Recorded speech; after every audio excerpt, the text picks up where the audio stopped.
everybody that participated and helped out, and thank you to the community of Thunder Bay, Miigwech. So, what next, John? Thank you. You made a beautiful thing. And look at all those beautiful faces. Thank you again for being here tonight. I'd like to take a moment to thank our sponsors. You saw many of their logos going by on the screen there. It was important to us as we worked to move this project forward that it be funded largely by the community. You know, it wasn't something that the City of Thunder Bay said, okay, we're going to go pay Michelle to make a film for us. We felt the community needed this tool, these films, and we wanted the community to be part of making that happen. And I can tell you, as we went out into the community to seek out that support, the response was tremendous.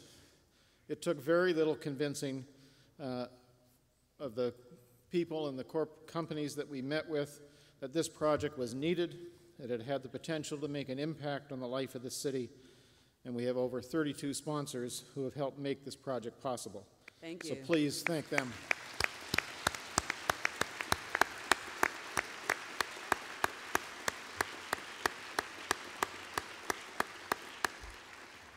It's their vision for our community and their support that we're here today.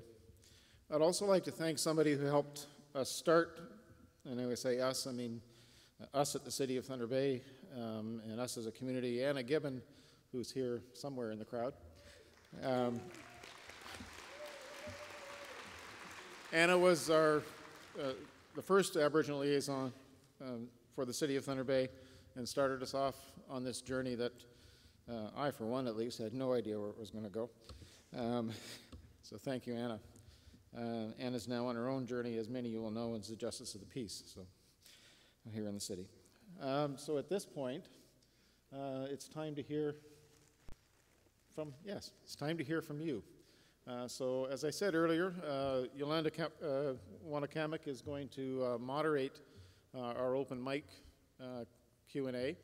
And so there are microphones on each side of the hall down towards the edge of the stage there.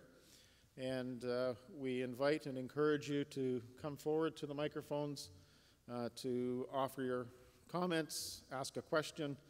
And Yolanda, where are you going, Michelle? Get back up there. There's a magic guy behind the curtain that just handed me this wonderful microphone. So how does one begin a conversation after those videos? Wow. First, I just want to say thank you to all those visionaries and all those people who participated in the process. It's my great honor to be able to be here tonight just to invite you to the microphones, as John has indicated, perhaps for questions for those that have participated, maybe just a comment or two. We want to afford some opportunity for everybody to speak. Sure. And Joyce is diligently guiding me through this process. So as you're coming up to the mics, if you just state your name and begin with your questions. So don't everybody rush at once. Okay, we've got one here. Thank you. Hi, my name is Robin, and thanks, Michelle. This is awesome. I noticed that when I was wearing a button on the bus about Sisters in Spirit, a lot of people looked at me and smiled. And I just had the thought that if we had buttons that said walk a mile, we could recognize each other when we're out, and we might start talking. That's it. Okay. Thank you.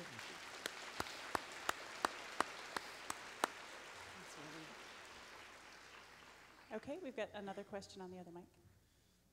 Well, I don't know if it's a question, but bonjour, John Dijnikas, Fort William, Nadoche. I'm here with my sister, Sandy. Thank you for bringing to me this, because I wasn't sure what it was all about.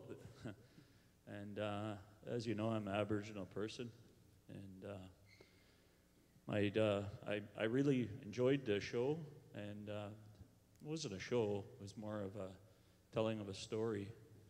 And this story really touches home to my heart because, well, one thing is when we were sitting there watching the show, my sister told me, you know, our grandmother, Charlotte, she is one of the murdered Aboriginal women. That's my grandmother. It's my father's mother.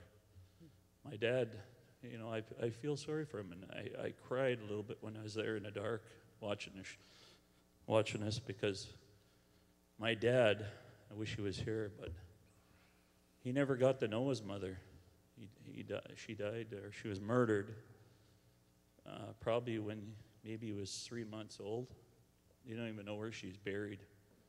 And that breaks my heart, but it really breaks my dad's heart. And he's getting up in age right now, and he still does not know where his mother's buried. Still, to this day. I think my dad is 72 years old. And, you know, seeing this and just being part of it is, I'm really glad, Miigwech, and my sister, for bringing me here. And, yeah, it was really touching.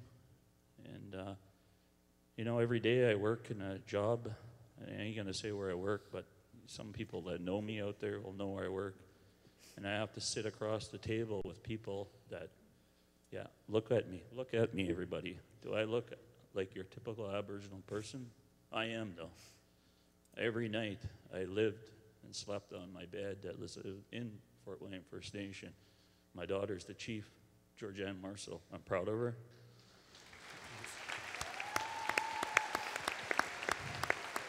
And thank you, Miigwech. I just say, what I'm getting at is that my job, I work every day, and people don't know I'm Aboriginal until they hear my voice, and sometimes some of the conversations that come out is, you know, I just don't understand it. I don't understand the racism that comes about.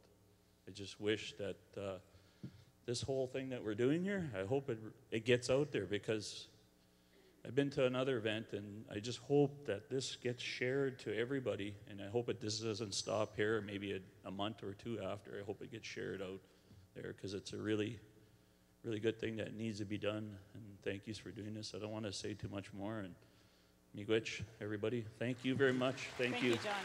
Thank you, Thank very you, much. everybody. Thank you, John. A chance to respond? Do you want a chance to? We're hoping that, I mean, this is a tool that we're hoping that you're going to be using in your respective community organizations or businesses or community groups or youth groups or whatever. I mean, this is just a start. I mean, we just try to create something to help facilitate a process. So thank you for that. Thank you for sharing that. And yeah, no, I hope that it doesn't, because all of our efforts here is you know, it would be for nothing if we didn't actually take some action. Like Georgianne had said, you know, we can talk and talk and talk, but until we actually start to see some changes, whether it's in policy or education, at whatever, whether it's post-secondary or, you know, at the public school level, we need to start to do something. So yes, thank you. Thank you. Thank you, John. Your name? Hi, my name is Andrew Cameron. I actually have two questions. The first one's quite simple. I'm an educator in town, or at least I'm trying to be. It's really hard to get a job in town. But I work, I'm a supply teacher at the French board, and I'm actually wondering, like, how does one get access to these videos? And my second question is, obviously, like, we could talk about these issues that these videos brought up forever, and but I think the biggest question here is what's the next step after these kinds of videos? How does your community, I think you said you had 32 people, or 32 sponsors or something? I mean, that's a lot of sponsors. That means that there's a great interest in this kind of development. So how do you expect to go forward from these videos, in especially bringing this kind of information to our youth, which I think is probably the most important way to do this? You know, because, you know, post-secondary, everybody goes to post-secondary, and they kind of, you know, they're very open to this information, right? So it's almost like you're preaching to the choir when you go to post-secondary. But if you go to high school, like being a supply teacher, I can tell you I've seen ignorance and I've seen resistance to this kind of thinking in high school. So, like, yeah. Okay. Thank you. So 2 questions there. So the first question, we have a website, of course. We always have websites these days. walkamilefilmproject.ca will go fully active early next week, and on the website you'll be able to order copies of the DVDs of the films. It'll be one DVD and all 5 films will be on it, or a digital download. The sponsors that help promote this project all get copies of it, so we're hoping, and 2 of those were the Lakehead Catholic District School Board, or sorry, Thunder Bay Catholic District School Board and the Lakehead Public School Board, and they get copies, and we're hoping they make it into the curriculum or used in the classes. Same with Confederation College and Lakehead University and the various businesses. And so any organization or individual can get a hold of a copy, and hopefully we use it in their workplaces or in their schools and in their organizations. So that's what we hope to see happen with the films, and we'll be certainly working to promote that, and that's how you access them. Thank you, John. Okay, we've got another question or comment. Yeah, I am Ricky Kruger, and I just got to Thunder Bay, so I have no idea what's going on with anything. And Perfect. I'd like to Beautiful. I'd like to start off with an apology if we weren't allowed to go up and eat all that food. I definitely was up there picking at everything, but That's Good job. I hope you enjoyed it. Are you a student? absolutely not. No, this is my first Thunder Bay social outing, and so we just went right Fabulous. up there. My question is, my question is, if you want to know, like, as me, ignorant as anyone, or as the most ignorant, where do you go to keep talking about this? And like, what kind? Like, I don't even know what a friendship center is. It sounds nice, but I don't know. Thank you.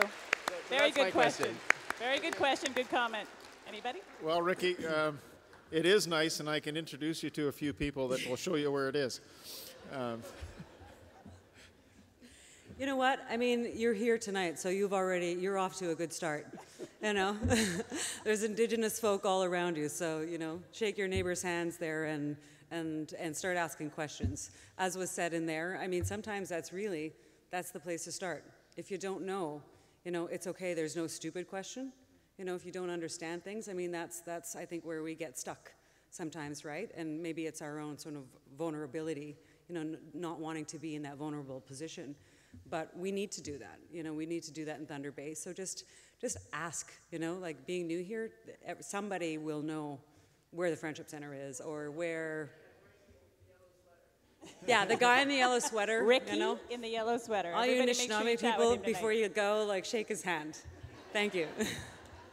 Excellent question, and I think I'm just going to add one more piece to that, and the challenge really goes out to you, right? So what do we do from here? What are the next steps? So those are some of the things that we need to think about individually. So sometimes that challenge just comes from within us, because I think we do know what we have to do, and some of that is just having a conversation, as simple as that. So we're going to go right here to the mic. Thank you. Your name? Yes, well, first of all, my name is Anna Betty Achnivanashka, and I want to thank all the individuals that fulfilled this vision of having these films. I want to say Gitchimingwish for that. And as a person that lives in an urban center, but I work for remote communities, so I have the honor of working in those two worlds, which are quite diverse, and we have, you know, certain parts of racism that are different to both of those different cultures, and so I, as a leader of my community, and as a mother and a grandmother, and also in the workplace, you know, I work for Anishinaabe Legal Services, so I have different hats that I wear, but I certainly see these films as being part of all those roles that I have and being able to utilize those films in order to help our young people, especially the ones that come here to school, because I am an advocate for good education for our young people. And I would certainly will be advocating that these be part of our educating our young people. Miigwech. Thank you. Thank you, Betty. Rich. And we'll go to the other mic on the other side. Go ahead, and your name, please? My name is Brenda Criderman, and thank you. It's wonderful. These are wonderful tools for us to use. One of the things that concerns me, or that I guess it doesn't concern me, I want to find a way to make it happen, is I'm pleased that the two boards are also sponsors of education, but I've watched people I love that were Aboriginal, my nephew and nieces, go to school and sort of start crumbling about being Aboriginal. And how do we lobby to make the First People history part of our provincial curriculum? Because I don't see how we can change anything until we start educating our kids. We rally.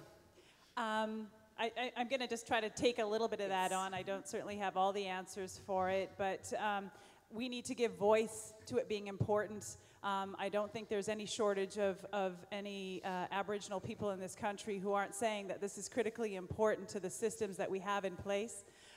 We come from that system of assimilation, and that was the policy, and that's what was done. We, as individuals, have to give voice, and we have to make that stand, and it can't be just the Aboriginal people in this country that are doing it. We definitely need our friends and our treaty partners to be a part of that process. We're there, we're fighting every day really hard to make sure that this is input into the curriculum. As you saw, many of the people on the film, graduates in education programs, fighting for that right to have that information there. It's not a simple and easy task, and it's not going to be done in a day. But I'll tell you, from an Aboriginal woman's perspective in this country, I'm so very proud to be in this room because many of you who spoke on the video are here and you're proponents to that change. And that's what we need to do. We all need to work together and stand up and speak out as to why it's important to learn this history. Yes, I agree with you 100%. I think that one of the things that startled me recently, I was looking at the curriculum and the history of how we even teach Louis Riel in Ontario versus how we teach it in Saskatchewan. I was educated in Saskatchewan and Prince Albert, not far from Duck Lake, and Riel was a hero there. In Ontario, the recent thing that I looked at, and I hope I'm wrong, was we're still sort of demonizing him in Ontario. And you know, I'm not Aboriginal, I'm white, but I am a treaty partner. We made treaties together, and I think we all have to stand together to make sure that the First People of this country's education is taught for the Aboriginal children and for the non-Aboriginal children. We need to know Absolutely. the history of our country. Yes, thank you very much. Okay, we're going to come on to this side over here. Your name, please. Thank you. Bajou Wabshke B'nai Sikh Dejnakaz. Genevieve Desmolin is my given name. And I just had a few comments. First of all, I wanted to say Miigwech, Michelle, and your fabulous team and all the sponsors to bring this project. I think it's such a positive way to combat racism. All too many times we want to reach out and with our anger when we do see racism. So I just wanted to say thank you for that. And I think that by continuing to educate people, because people fear what they don't know, so by continuing to educate people and let them know what actually happened in our history and our cultures, and let them know that, you know, there's not, we're not all those stereotypical people, that will also aid. And I wanted to say thank you to Mayor Keith Hobbs for continuing to strengthen our relationships in the community here. Miigwech. Thank you. Thank you. Go ahead, sir, your name? Bonjour, my name's Charles Faust. I was born on the North Shore Lake Superior, and I'm non-Aboriginal. But I've long maintained that the biggest barrier to Aboriginal people moving forward in this country is the lack of understanding by non-Aboriginal people on what exactly happened. So I'm really grateful for tonight and what I've seen tonight, and how, because I truly believe that that is just what we need to move forward together. But I have some, I hope you bear with my logic here. So I was born in the Robinson Superior Treaty area. I'm not Aboriginal. I've benefited all my life from that treaty. I had, good education. I had clothing, shelter. I had access to education and jobs. And I'm very grateful for that. So as a member of the Robinson Superior Treaty, I think I should have a treaty card. And don't get me wrong. I don't want anything else. I want to recognize myself as a member of the treaty, and I want to be able to proudly show that card and say, yes, I'm with you. And I might have to make it myself. I don't know. I don't know how you go about this. Well, by the Thank virtue you. vested in us, you are our partner. You have a card. Okay, we're going to come over here. Go ahead. Thank you. My name is Joe Verderamo, the City Councilor for Thunder Bay, and also chair of the city's intergovernmental committee. People are asking, how do we get this, the history that's been presented and alluded to in these films, which was excellent. How do we get that into our school systems, into our education system? One thing I can tell you, and I know Mr. Hannum will make a CD available to me. I will give the CD personally to a friend of mine who happens to be the Minister of Education of Ontario in the next 2 weeks. Thank you. Thank you, John. You okay with that, John? He didn't hear me. Oh, I said, yeah. is that all right that he does that? All right, that's Oh, good. yeah, that's Okay, all right. we're going to move over to the other mic. Go ahead, your name, please. Hello. Hi, Clyde. My name is Clyde Munias from, and I came out here for high school. I came here for grade 9, and I'm a recent graduate of Dennis Mason Camardi. Woohoo!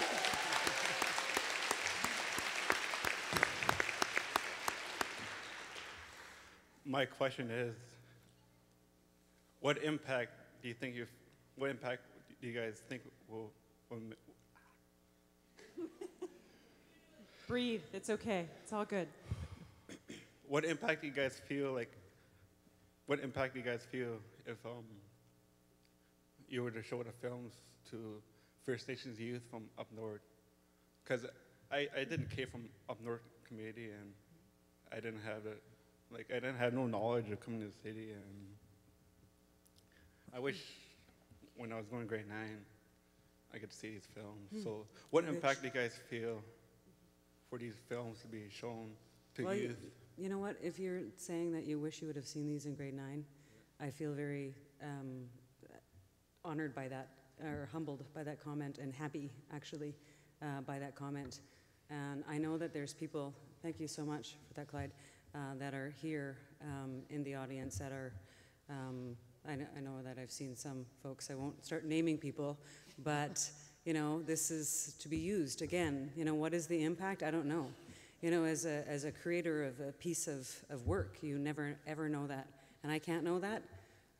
That's too big of a responsibility for me, myself, John, the team, the sponsors, all of us, because there's no one answer, and we all just try our best. But I mean, it really does. This really does take action, So I don't want anybody to think that this is it.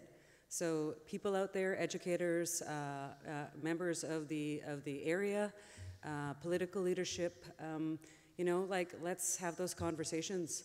And it's there. It's really easily accessible. Walk a Mile Film Project. Get that, and if it's going to be useful in your schools or in your territory or in your First Nation, then let's get it there. Thank you for that, Clyde. Thank you, Michelle. Thank you. Okay, we're going to come over onto this side. Your name, please. June Desmolin. I just want to thank you all. The films are excellent. Long time needed to have them, and that to come out a little bit more, and that. The reason why I'm here is, and my comments is, I I carry something with me all my life with my parents. Raised us in the trap line most of our lives. Brought us to school in White River is where I come from. But I remember my mom, she was telling me, she says, when we were all growing up, she says, you have to learn 2 ways of life and respect both ways of life. Your native way and your non-native way. They all have values and that. And when I started growing up as an adult and she had told me, and I understand now where she's telling me her wisdom, her wiseness, and my upbringing and how I became who I am and accepting everything. It balances me in life and what she's given me and taught me through my life, those 2-3 words that she told me. And I've lost her through Alzheimer's disease. Our family has a history of Alzheimer's disease, but the trap life and everything that made me who I am in that. And as an artist, I came about a lot of this lifestyle of sharing, loving, caring for everyone of who they are, doesn't matter who they are, from any walks of life. And that's how my art came about, is showing that we all love people, doesn't matter who we are, and that. It's just something that when I see your films and the history and everything else, the residential school where my mom was in residential and everything else, and the schooling that I've learned, the lacking of our history and everything else, I knew there was something missing down the line as I was growing up, learning in those schools and everything else. And then I realized, like you said, even in the film, I could relate to that. When I went back to school, I had to get a lot of this information. Well, how come I'm different? I have a different color, but I don't see anything about us. We live in Canada and everything else. And then when I see a lot of this stuff, I can relate to a lot of it, and it's just amazing. I just was amazed with the filming and everything that came together and learning about a lot of things and the experiences I had here tonight and that. And the love of all people. It doesn't matter who we are, where we come from. That's one thing I carry with my value for my family, my mom, my dad, wise people, and that teaching me this, to love everyone, doesn't matter who we are, and that. It's just something I think, yeah, thank you. Thank you. Thank you. Miigwech. Okay, we're going to go to the other side. We've got a few more over there, I think 3 or 4, so go ahead. Your name. Hi, my name's Scott Chisholm. Hi. First of all, Michelle and Dave and everybody who made this possible, thank you for the greatest history lesson in my 49 years. Thank you. And Clyde's comments were made this all worthwhile. I hear a lot of talk about now hope, how this could be a tool, and what are we going to do with it, and some great ideas coming up. I've been a public servant my entire life, my entire career of 25 years. My question is for my boss, Mayor Hobbs. Will you make the viewing of these films mandatory for all city employees?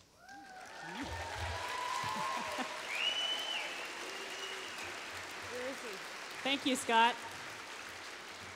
I'm not going to pretend I'm the mayor, so we're not even going to take a stab at that unless anybody else in City Council would like to take a stab at that. Mr. Hanna, maybe? Well, Sorry, I'm not pointing on your City way. Council, but Scott and I spoke this afternoon, and I'll certainly be taking up that message with not only members of council, but also our city manager. Thank you. Thank you very much. Okay, on this side over here. Your name, please? My name's Janine Desmolin. I'm starting to think this is turning into the Desmolin microphone. I'm from Pick River First Nation, but I've been a part of this community since I was 7 years old. I'd like to thank you from like the bottom of my heart. I shed a lot of healing tears tonight. Being a part of this community and not knowing where exactly you fit, your whole entire life and being told what I got taught by my dad all this at a very young age, and we're very long-winded people. So I have a lot of friends that have heard my history already and heard what I had to say anyway. And it's really good tool for the youth and for everybody now that, like, look in all 49 years. But if it wasn't for my dad, I'm grateful for him, for his teachings and where he went through and being a part of what he had to go through too. You know, give me those teachings, but for it to be told on one side that I was wrong for so many years, and then told on the other side by my own family, that, you know, that's where it was. It was like, I say those were healing words, healing things for me, because I didn't know where I belonged. And I think a lot of people in here don't know where they belong. And I'm just starting my own spiritual journey with my culture again. And it was really a blessing that I was here tonight. And I just want to thank you guys for that, bottom of my heart. And want to know your thoughts on the spread on social media, because it could go ripping out of there quite fast. if it's allowed, if I'm not going to get a pirate call. Thank you. Thanks.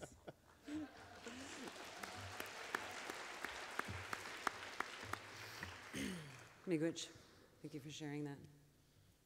The social media thing, I don't know, John? I just made it, I'm done. No, just kidding. I'm done my work, just kidding. Okay, we're going to go on to the other side over here. Go ahead, your name, please. Bonjour, Kiwanen Dishnakas Makun Dutam Shikigogmang Donji. Big wish for that film. I think that's your project. Growing up, what's been talked about in schools and stuff like that, all we talk about is wars and fighting and glorifying that stuff, right? And that's one of the things that I see that's wrong in schools. Because how are we supposed to, you know, expect our children, if we're teaching them all this battling and all this history, this Canadian history, how are we supposed to expect them to grow up and be better people than our past was? And the other thing is that,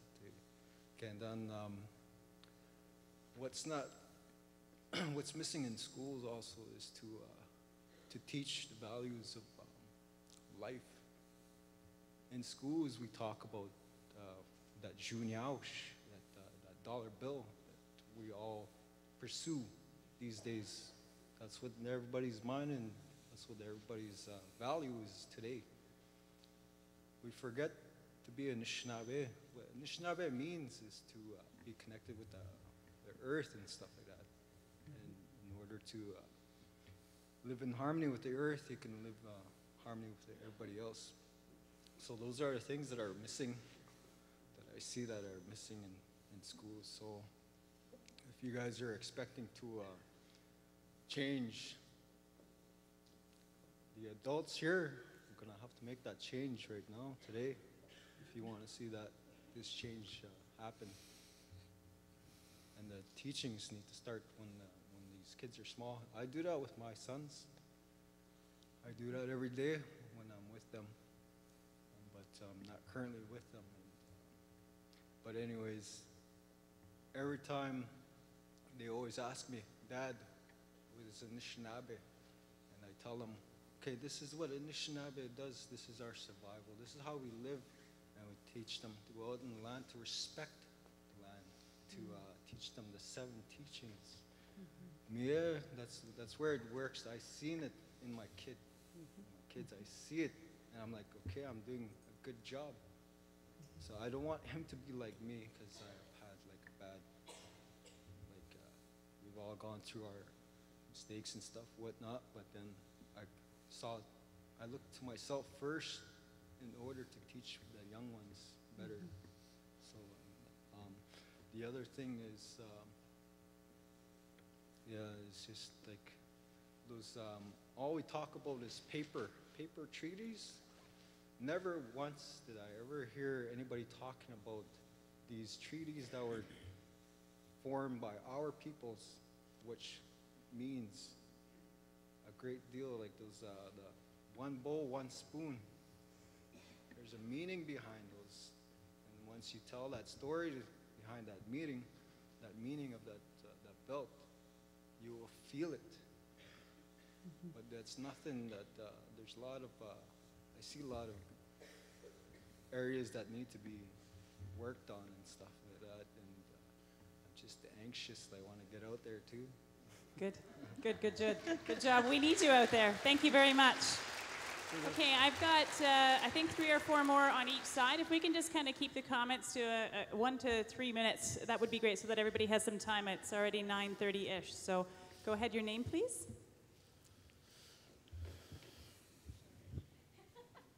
Hello, my name is Leanne. Thank you very much for that film. It was lovely in so many different ways to see it.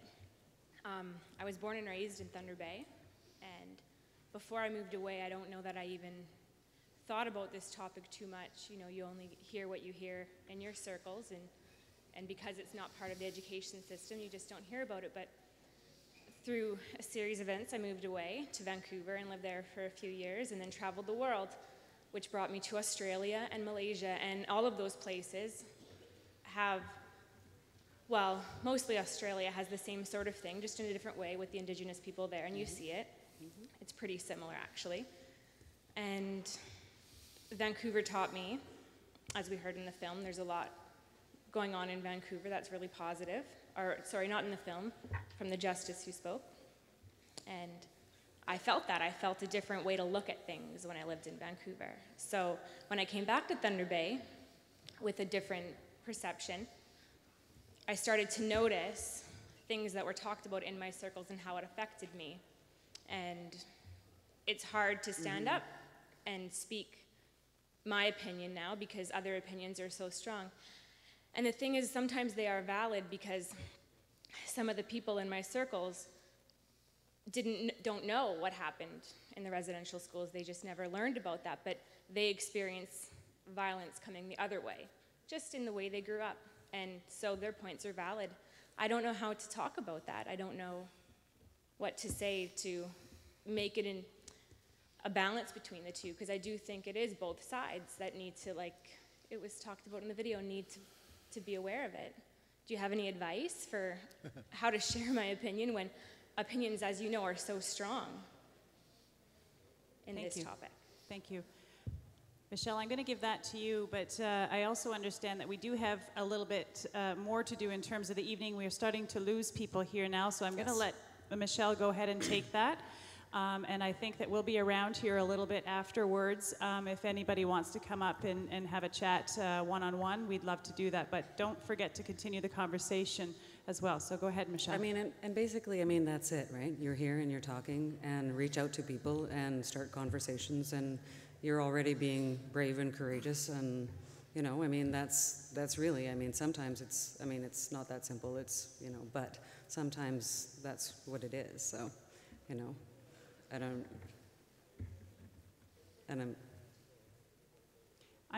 just going to ask John Yes. if you just want to maybe just add a little bit to that, and I'm sorry, but we're going to have to, we've got a big announcement to make, I think, as well, right? The website.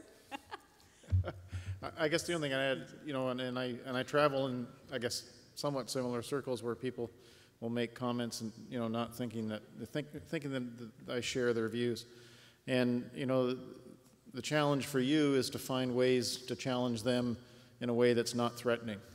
Because as soon as you threaten somebody in a way, you say, oh, you're wrong, then that gets people's backs up, and quickly, as one of the parts in the films indicated, that the conversation deteriorates.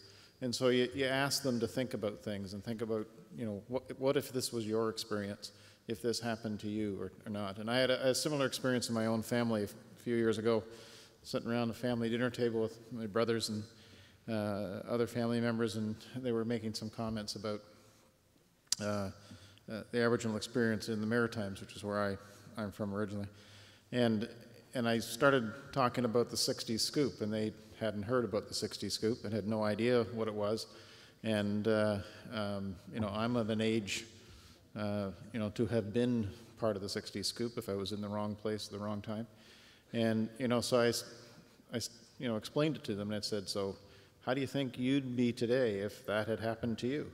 And so to find those kinds of opportunities to get people to stop and think about their circumstances. Or, you know, ask them out for a coffee and ask an Aboriginal friend to come join you for a coffee and sit them down in front of each other and start just an ordinary conversation. In my experience is you don't get to know other people if you don't talk to them. And that was part of the motivation for me in terms of wanting to move forward with this project. Is what I see from our work in the community is we have two communities that don't talk to each other, and we need a tool to help move that conversation forward. And so that's why we're here. Thank you. Thank you very much, John. Thank you, Michelle. So I think part of that, part of the conversation needs to keep on growing and continuing, and I think what part of the message I hear John saying, and both Michelle as well this evening in their responses to the comments, which were excellent, is that we need to look within.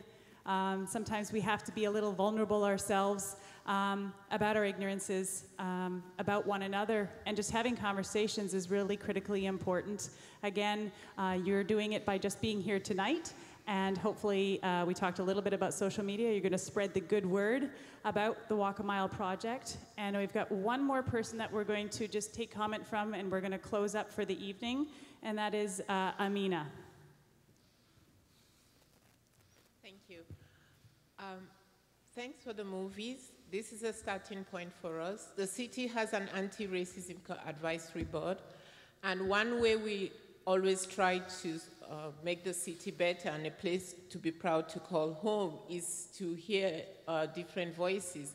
We like to have your opinions. We have a column that comes out every month on the Chronicle Journal. It's called The One City, Many Voices. Please, we're looking for people to give us information. You know, you want an action plan, that's one place to tell us what we should be doing to make Thunder Bay a place we all should be proud to call home. You can contact Linda Douglas at the City Hall. You can contact me, you can contact Rebecca Johnson or Andy Wolf, and all we need is for you to write something, 600 words. It's not a lot. We have somebody that will edit your work before it's published, so you will don't worry about your grammatical errors. That's fine. So please, we're looking for writers, people to tell us what they want to see in Thunder Bay, where we should be taking the city, and if there's anything we're doing right and other things we should be doing. Because really, there's more than one way to skin a cat, and we have to get community involvement to make Thunder Bay a place we'll be proud to call home. Thank you. Thank you, Amina. So John, I just want to have some closing remarks and maybe some commentary about the website and where people can go to get more information about tonight. Thanks, Yolanda. Well, as I said, the website is walkamilefilmproject.ca. That's I think they call it the splash page or whatever. So in a few days, there'll be a whole lot more content up there, as well as the ability to order copies of the films. But on your way out tonight, and I should have mentioned this earlier because a few folks have left, we do have some folks out in the lobby. If you do want to put your name down and sort of indicate that you want to order a copy of the DVD, you can give us that information now. You don't have to pay tonight. And we'll contact you later once we have the DVDs in hand. The films were just finished not too many hours ago. Fabulous. So the DVDs are being pressed, as they say. So we'll get those to you soon.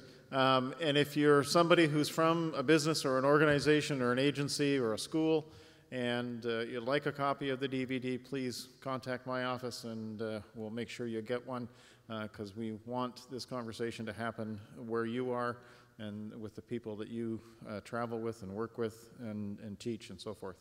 So thank you all again for being here tonight. It was really a bit of a nerve-wracking thing to try to guess how many people were going to show up, and we filled at least the bottom of the hall anyway, and that was